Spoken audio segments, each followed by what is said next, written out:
I'm so excited to talk with you today about really your story. So much of what we'll talk about today will be ayahuasca, the power of the medicine, One Heart, which is your retreat center. But what I really love about you is your story. And that's really what I want people to hear. Your story of achieving so much success in the corporate world, in the tech world, in the New York world, sort of having it all, the dream life, and then how ultimately it wasn't fulfilling. And then you pivoted to now running one of the most successful ayahuasca centers in the world. So why don't you tell us a little bit about who you are, that journey? Yeah. Well, I guess I'll start there. I mean, I for much of my life was an entrepreneur. Started my first company around 23 uh, in New York City, and ended up building several other companies. I exited one around 2009. And before, as we were exiting, we actually ended up spinning off another company that was based on technology I developed within the initial company we had sold. And so, like, basically zero break, kind of moving my way through company to company, doing the next thing in New York, working 60 to 80 hours a week. And then very quickly built that company up, raised a bunch of money from a prominent West Coast VC, built that company to about 100 employees in a few years, was doing extremely well. And my investors came to me and said, we'd like you to raise more money. And it was really in that moment that my heart sank, and I just felt into, really for the first time, it being that real, that I couldn't do this much longer. Raising that money, I knew, like, how I was, I'd want to be committed for years, and maybe many years till we exited. And so just really, kind of started to just really feel something was off. And I hadn't really kind of examined my life, I guess, in a detailed way at that point. It's just a lot of building, a lot of working, a lot of doing what society had basically told me looked like success. Had a nice apartment in New York, had been recently engaged, and it just really caused me to start looking at my life and saying, where's the joy? Where's the fulfillment? Where's my connection to a greater purpose? And what do I really want to put out, in this world? And so I hesitated a few more times in conversations with our investors, and then they came to me eventually and said, we'd like you to step down. And that was really the impetus and really the push I needed. It was very hard for me to walk away. I built this company. I had, great culture, great people around. And it was that push that really kind of set me on my way and put me in a place where I really had never been, which was lost, or at least kind of recognizing that I was lost. I think we all are, lost, in many ways. But just really for the first time recognized that I was lost, and that gave me really the freedom to start to look at other paths and where what is it that I was looking for? What is it that was missing from my life? And went on my own journey. That journey pretty early on started with, ayahuasca was a part of that. It was the first psychedelic actually I'd ever done, and had a very profound experience with my first experience, and ended up, doing several more journeys, doing a bunch of other modalities, coach training programs, some other deep personal growth programs, traveling to Southeast Asia, doing yoga meditation retreats and silent retreats. And it was really through that whole process that a lot of things just started to shift in my life. It was the first time I actually had space to, think about what I wanted to put forth in my life, who I wanted to be. And through that process and through all those modalities, I noticed some pretty meaningful shifts. And I began, when I got back, I wrote an article called Lost on Purpose. It was the first personal thing I had written. It was somewhat early days of Medium. I had no followers at the time. It was a really long article, much longer than they recommend. And it was my 40th birthday, and I put it out on my 40th birthday. I was hesitant to post it, and finally was just like, if not now, when? And posted the article, and ended up getting tens of thousands of people reading it. It went, kind of went viral on it.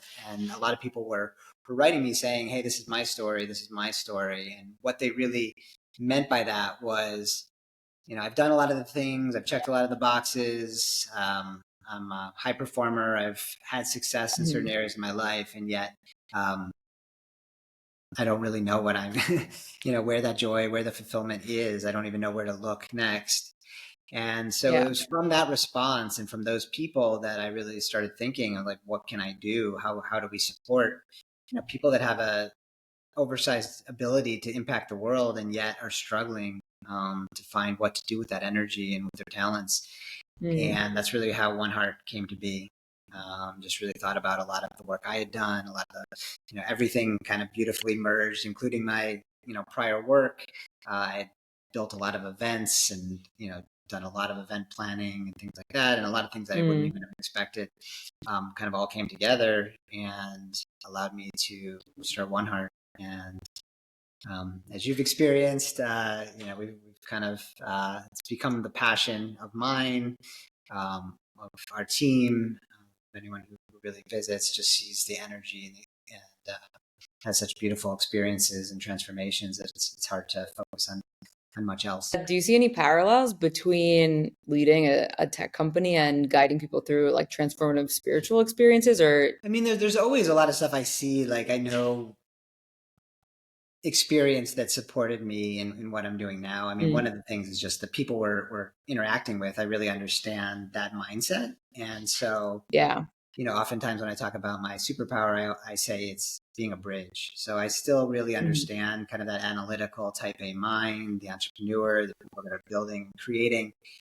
And, I've obviously dove more into the woo-woo type stuff. And I think being able to bridge that gap and really understand that there are these, there is this information, there are all these things we can tap into that sounds very woo-woo before you experience it. And there's, people that are, kind of focused in other areas of their life and have always been, performers and doers.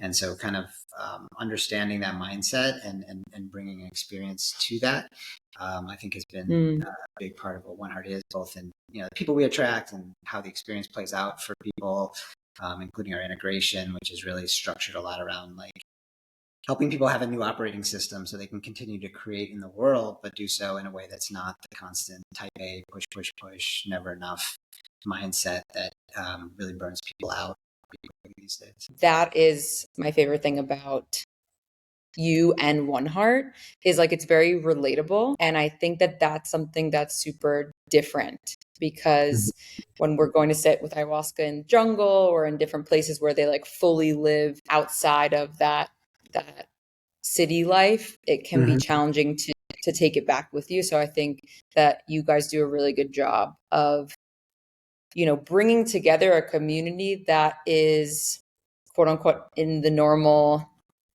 world. And then therefore it's easier to bring the medicine back to that normal world.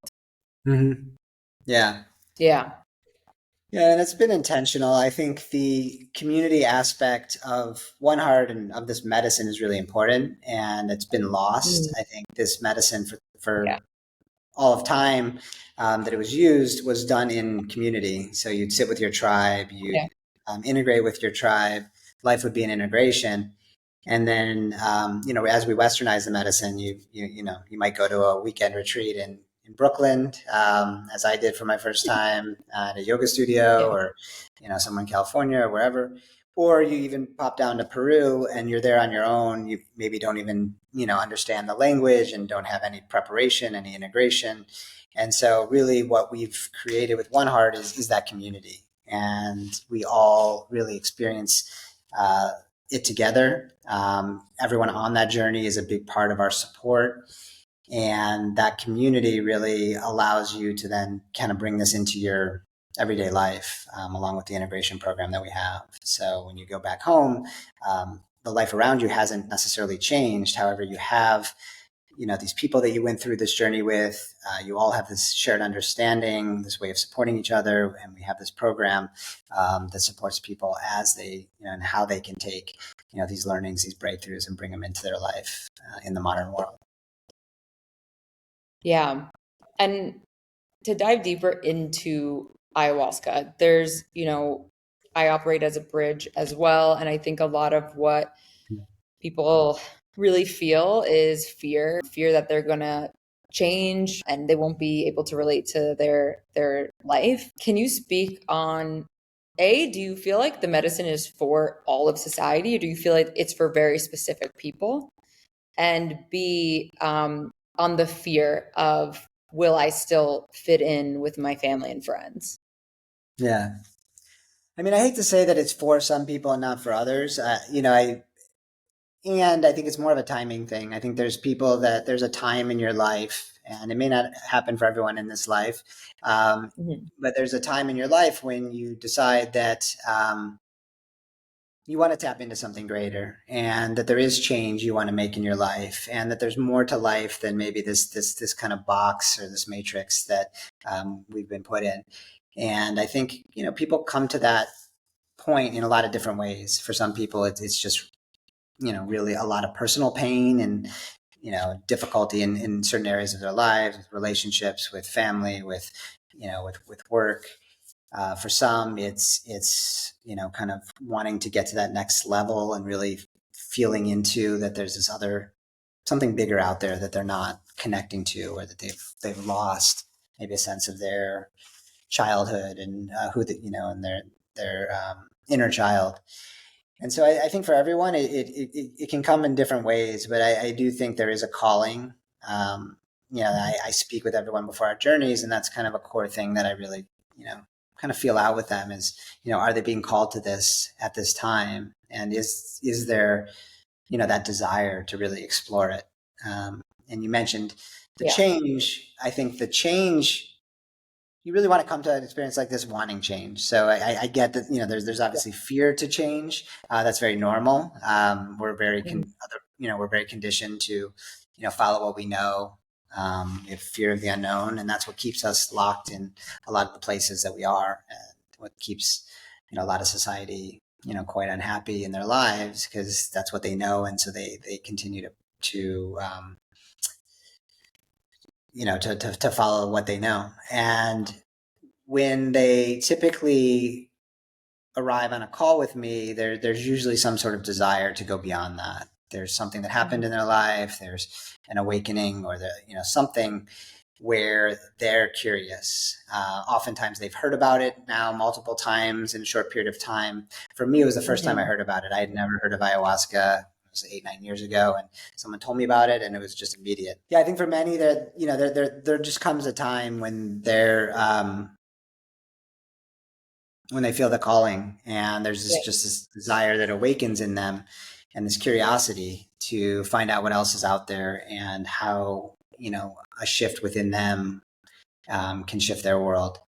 And that's typically when I end up speaking to people. Some people are in slightly different places, and really talk to them and really understand where they're at, and if they're in a place where this will really support them. As you've seen on your journey, and I've seen on now 23 journeys and about 1,000 people, it's pretty universal as to the power of this experience. Sometimes I want to, I get asked, does it not work for people? And I want to have a better answer, but, No, it works for everyone. That's been my experience in generally in what I've seen. There is certainly a need to integrate it and to continue the work. So it's not a quick fix. It's not something you just come. Just about everyone is like flying high when they leave. There are people then when they get back, it's how you take on the work. It will determine how much life shift and change you have. However, I haven't really seen someone on a journey where it's like, oh, this wasn't right for them, or this medicine doesn't work for them. I've had people say that mid-journey, and I'm like, just wait. Yeah. And then by the end, they're like, oh, I'm glad you told me to stay, and I get it now. And so it's really about, people that are called and willing to take on the experience will receive some pretty amazing benefits. And if you're ready and wanting to be in that spot. I also like how you mention sometimes people are just looking for like, is there more? Because I think there's a misconception, at least what I've seen in this space. You go to ayahuasca when you're like healing deep depression and anxiety, and you're physically really ill. And I think one thing that is very, very prevalent at One Heart. And that is sometimes people are just exactly what you said, looking to go beyond, like, is this it? Mhm. Is this all that life is? I've kind of checked the boxes, and really the optimization or enhancing their life versus like the deep healing. And one thing about the One Heart container there's many things, but this is very unique, where a lot of people there are high level professionals and they're curious how they can go beyond what they're currently doing. So it's really not just healing. It's not just like, darkness. And that's a really important part Yeah. that you mentioned. Yeah, and I purposely, I don't love the word healing just because I feel like that can be an endless search for some, and it Yeah. can put us in like sometimes in like even a victim mentality where we're always looking for healing. And Hmm. at the end of the day, like healing is a choice. It's a point where we Yeah. say this is enough, and I don't need to live this as my life as story anymore. Yeah. And so I think a lot of what we focus on is growth and expansion, and there's some very deep, healing, and in that word, or there's a lot of obviously people that discover discover traumas that are really affecting them, creating Yeah. fears or limiting beliefs, or discover things in their past that is holding them back in ways that they really didn't understand. Because really, to grow and to expand and to get to that next level, you do still need to, it is about looking at, what is it within us that's holding us back? Like, why am I not getting to this Yeah. next level of my career? Why is my relationships ending, in similar ways? Why am I not feeling this joy and fulfillment? And in pretty much all cases, there's some story that we then trace that back to in our lives. And what ayahuasca Yeah. does, and experience does, is help you see those stories in ways that we just did a webinar, the other day, and this one of our alumni was on it, and he said, he had done therapy for like 10 years, and he didn't, get to the bottom of the Hmm. stories that he did in his 1 week or Yeah. 8 weeks with One Heart. And that's very much what the possibility is. It just gives you this lens into yourself and into the stories you're telling Yeah. yourself in such a clear way. And I've never experienced Yeah. that. And that's why I've, dedicated my life to this work, because I see how powerful it is. And in the work we do with other leaders, when they're waking up and they're shifting their companies, the world around them, creates even a greater ripple effect. Yeah, it really does. And I think one thing too, that has been coming up a lot, I know with people that I'm working with at Concierge, and people that come to One Heart, is physical health. And you and I talk a lot about functional health, and we're both passionate about it. But I think there's this subject of physical health, disease, and illness that we've sort of, how do I say, like, we've been sort of missing the mark, I think, for a lot of years of treating illness. And what I've seen with this work is that physical illness, disease, and chronic pain, things like that, the medicine is so amazing with, because I really believe from this work that I've done with the medicines, that illness and those symptoms from the pain and the disease is indicating something either emotional and like trauma passed down, or toxins in the body. And I think one thing ayahuasca, I've seen it do, and I've seen it at One Heart, is show people what's behind that, where their physical illness is actually coming from. And I think that is really missed in traditional medicine. And I think that that's also something that I really want people to know about the medicine. And you see that a lot, right? Yeah, I'm in the middle of a 3-day water fast right now, and so, I mean, there's so many natural things that when we, Yeah. we start to look around that do wonders for our bodies that are free, that we can access. But yeah, with ayahuasca, I mean, I've seen a lot of people that have had, chronic pain, and you being one of them, I believe, and Yeah. see that be quite relieved, if Yeah. not removed, just in a week of sitting with this medicine and this process. And it's Hmm. hard, that's where you start to get into the woo woo, and people, start Yeah. to, it becomes hard to envision that.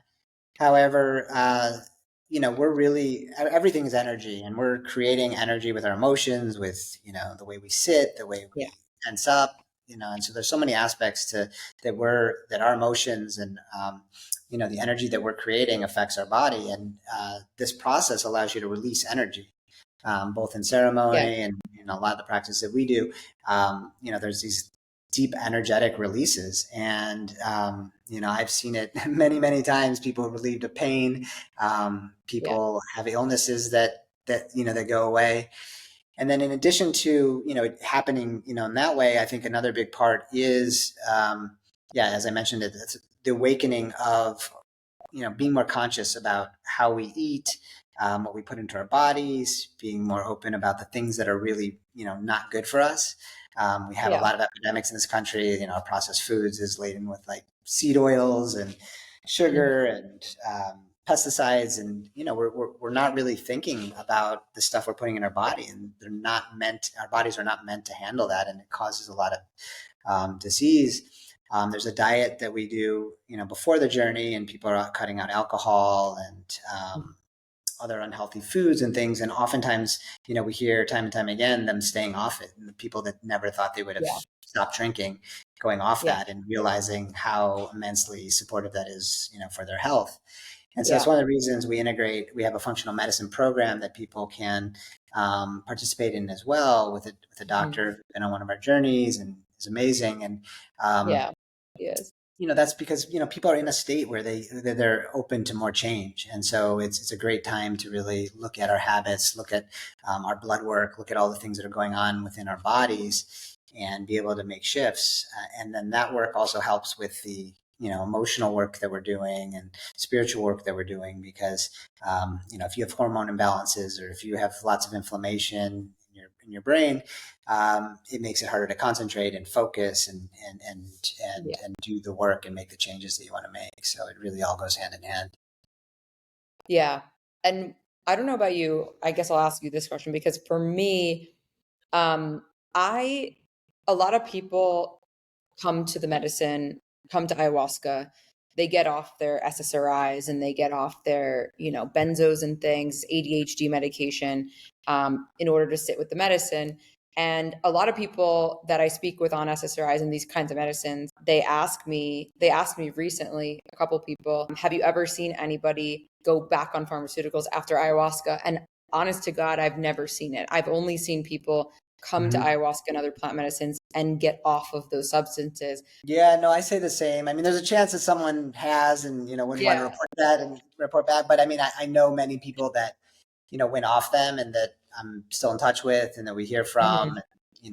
and I mean, my experience is the same, where people Yeah. just realize, I mean, those medicines, I mean, as you know, they're treating symptoms, Yeah. and they don't cure anything. Yeah.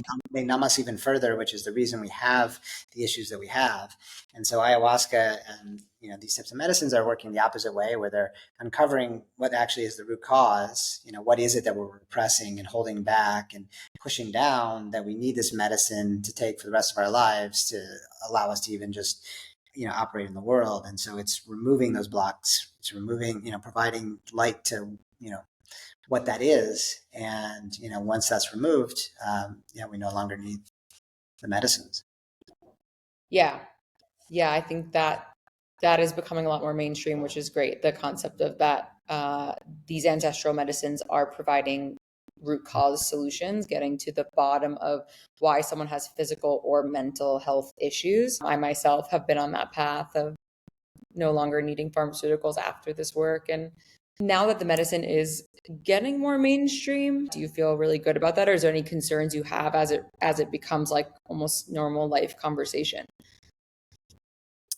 I mean, it really depends in what context and what medicines and what we're discussing. I think with ayahuasca, it's a very sacred medicine. It's really only done in ceremonies. Obviously, there's people that are maybe not as well trained as you would like, serving the medicine at times. But yeah, for me, the ceremony and the sacredness of medicine is really an important aspect. Uh, I think for me, I worry more about the clinical aspect that some of the other medicines are being used for. And if it's legalized and put in the hands of pharma, and, the Yeah. types of interactions that you'll have with your practitioners, that really changes a lot of things, because I think with us, a lot of the experience is the love and the care that they feel, from our team, from the other people on the journey, from the music we play, from all the different elements that we put in, very much affect the experience as much as the medicine in many cases. So it's really creating that container, that's very sacred, and a lot of the learnings that people have around intentionality and sacredness and reverence and different themes that come up, that are really powerful. And I'm sure there's clinical uses that have supported people. I think, yeah, for me, we don't really get involved in that side of things. I guess Yeah. my personal concerns are just, yeah, how do you keep the wholesomeness of that, and the sacredness of that when it starts to become, there's publicly traded companies involved, and they're Yes. all forced to operate on a profit motive. And so how do keep, really customers, or I wouldn't call them customers, like, yeah, how do you keep individuals and clients, um, well-being first and foremost in every aspect of the experience? And then how do you honor these medicines in the traditions and ways that they've been honored for so long? With ayahuasca, music is a huge part of it. It activates the medicine in many ways. There's sacred chants and things that come through. And so you're kind of removing those elements if, you're popping a pill, Yeah. or sort of other experience. Yeah, that is definitely something I've been exploring a lot lately. Is people will book an appointment with me and they'll say like, "Oh, well, I found these gummies and I bought them off, online, and I bought rapé." I'm sure there are places of integrity that are selling certain substances, but I think it's so important that what we're saying is like, as soon as it gets stripped from its natural state and then in the hands of Mm-hmm. chemists or things that are synthesizing it, it loses the spirit of the actual medicine. So I think that's another Even point if that it is, I mean, even yeah, if it is the pure medicine, I mean, from what I've seen, I mean, I think having positive outcomes from something you're buying online and doing yourself is, is definitely not going to be the majority. Even yeah, with people that have been on our journeys, I mean, we spend a lot of time talking to them about how to use different medicines moving forward. If they do use rapé, or they have certain yeah, practices, because people have a tendency to, to abuse it, or to use it in the wrong way, or yeah, not, really tapping in with the intentionality and, yeah, um, the overall experience that is needed to really shift yourself. And that can just, you know, create more problems oftentimes in people's lives, because they're, kind of bypassing certain things, or just, yeah, using the medicine to, as another way to numb things that are happening in their lives at certain times. So, set and setting, and container, and how everything is set up, and the people you're sitting with is so important. I just, in my world, I've seen that time and time again. You can see whenever that's same, off how impactful it is. Um, yeah, I've been fortunate to sit with pretty amazing medicine people. And I've had a few experiences where, they were a bit off, and you see people yeah, go certain ways. You see, things that happen, afterwards, that are yeah. not positive. And it's just super clear. Yeah, Yeah. I think that's like one of my main messages too. It's just like as this becomes mainstream, it's so important to really understand that like yes, we can access these things now in our home and down the street wherever you are. But also one thing I learned about even the hands that touch it. So even if it is the natural substance, like how many people have Mhm. been touching the medicine, preparing it to bring it to wherever it's going and selling it and things like that. Um, every hand that touches it is so Yeah. important. It's an energetic exchange. So I think Where these it are touched, things like, yeah. If you're not with good yeah, medicine people, they might not be getting the medicine from a good source. The, yeah, even things like Repe, which is a tobacco snuff, which is not psychedelic. However, but I've had a couple experiences where I've had someone serve it that I, was not someone that I would hold in that regard, and in deep reverence and respect. And they're communing their energy with you, and you can feel the yeah, difference when someone's holding that energy, and and serving you in that way. And so, these things are important. Sometimes if we take the modern day mindset and just transfer it over, that gets lost. But when we're talking about Yeah. energy, when we're talking about, other dimensions, other things that exist in this world that are shaping our lives, that's all, a piece of it. It's not just a Yeah. molecule or, substance that you ingest. On the subject of medicine, so the medicine of One Heart, the team that you choose, which is amazing. I've been, and it's incredible. Definitely the best experience I've ever had. I always say that. Where does the medicine come from that you serve at One Heart? And how did you select the team that serves the medicine? Yeah. So our medicine comes from Peru, and our medicine woman who leads our program, has a deep relationship with the people that make that medicine, has had a relationship with them for quite some time. And so, she's been down there and, been with them and, seen how it's made, knows the people that are making it and have their hands on it, as you said. Um, so we're fortunate. We have some, really amazing medicine, Mm, all our journeys.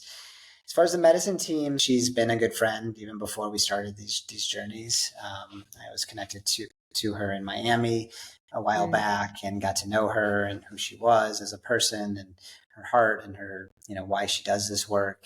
I've seen mm, her, in her trainings and how she's taken that on. Medicine people, the good ones, are doing dietas and doing them fairly often, which is when you go and you sit with the medicine yourself, in a hut, in the without, jungle.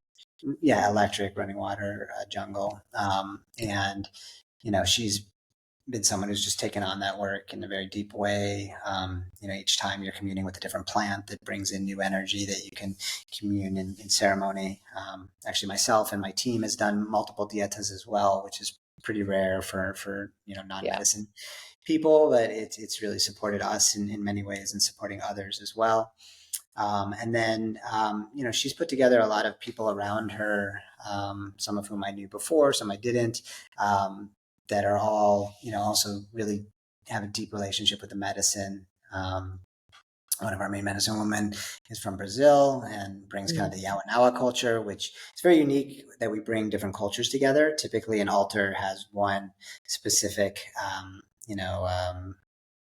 practice and way of doing things. Like in Peru, there's Shipibo, and they do everything in the dark, and just mhm. chant heroes and don't have any musical instruments. And the Yawanawa in Brazil are like super musical, super joyful. Kind of really bringing that. And so, we've really been able to blend a lot of the best aspects of the traditions and bring them forth, in our ceremonies. And, really creates kind of a very unique One Heart recipe, that fits really well and honors all the traditions and wisdom, um, as well. Yeah. Cool. I mean, well, like I said, I definitely always recommend One Heart to anybody who is interested because it's safe, because there's experienced people who are leading, experienced people who are facilitating. It is a beautiful environment. And it is just so unique in the sense that the community. Like community is that aspect of it I haven't seen anywhere else. And I think it's so important that people understand the value of that because when you do go home, as you mentioned, having people who have gone through the experience as well is so helpful. And what you guys do that's so different is also like when you leave, you're entered into these different communities based on your state. And so therefore you can meet up and go to events and have conversations and friendships with people that maybe they weren't on your retreat but they were on other ones. So I love that. And Yeah, we're doing virtual ones as well now, monthly, which has been great. Like people just getting together, and people have loved connecting with others. Yeah, and it's just I haven't seen it either. Where it's like people just meet someone from One Heart when they're in another city, and there's always a connection, and it's always the like best. just something there. And I pick, I talked to most of the people before, and I still don't know exactly how that happens or why it happens, but I love that aspect. They had a huge meetup in Burning Man recently. Yeah. That's great when people just are able to meet up and really Yeah. connect with each other. Oh, it's great. So for anyone who's interested in attending a One Heart journey or wants more information, reach out to me at Your Conscious Concierge, www.yourconsciousconcierge.com, or Lana at yourconsciousconcierge.com for email.